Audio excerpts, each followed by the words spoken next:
Free Market Foundation notes with concern that Business Unity South Africa's recent equivocal statement on the Expropriation Act is liable to cause confusion among property owners and international investors. The act is to be unambiguously opposed. BUSA, which represents primarily large enterprises, has not sufficiently reckoned with how the state's new expropriation policy would affect ordinary South Africans and small businesses. Unlike BUSA's members, small enterprises and individuals cannot afford to litigate against abusive government action for extended periods of time. The FMF, which was founded in 1975, has a long history of opposing threats to property rights, under apartheid and also after 1994, and has been actively involved in the public commentary and consultation process surrounding the expropriation bill since its inception. Now that the bill has become an act, our position on its harmful contents have not changed.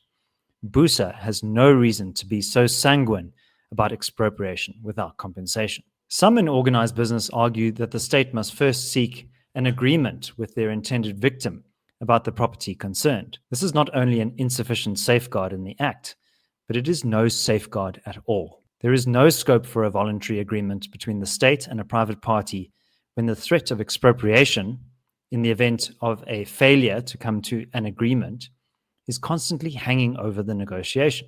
Victimized property owners will feel compelled to accept the state's below market value offers if the alternative is potentially nil compensation. BUSA has acknowledged that the provision for nil compensation, quote, understandably raises considerable anxiety, and acknowledges that there must be payment for expropriations. If BUSA is serious, it should itself be more anxious about the open-ended power granted to government for no compensation expropriations in Section 12 of the Act. Many eyes are now on South Africa, including those of Donald Trump, Elon Musk, and Marco Rubio, to determine American policy toward the country. The equivocal statements by BUSA and other business representatives causes confusion, particularly among foreign governments and investors. With the custodial taking of mineral and water rights in the late 1990s and early 2000s, and the water and mining crises that resulted in the years thereafter, the socio-economic consequences of a government that does not respect private property have already been revealed, especially to business. BUSA should have taken the opportunity to learn from these policy mistakes. Either the state pays for expropriation by means of compensation, or the rest of us, especially the most destitute, pay for it in the form of economic decline.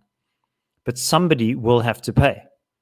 If land reform is one of the state's top priorities, paying innocent owners the fair value of the expropriated property must not be seen as a burden. The private sector in South Africa should say with one voice that constitutional property rights must not be undermined by the rent-seeking and authoritarian designs of the African National Congress-controlled Government of National Unity. If you would like to support the Free Market Foundation's fight against EWC, we are currently raising funds for litigation against the Expropriation Act. Please do click on the link below to find out more information about how you can support us. And if you can't support us financially, please do hit the like button and also subscribe to this channel, and make sure to send this video to your friends and family.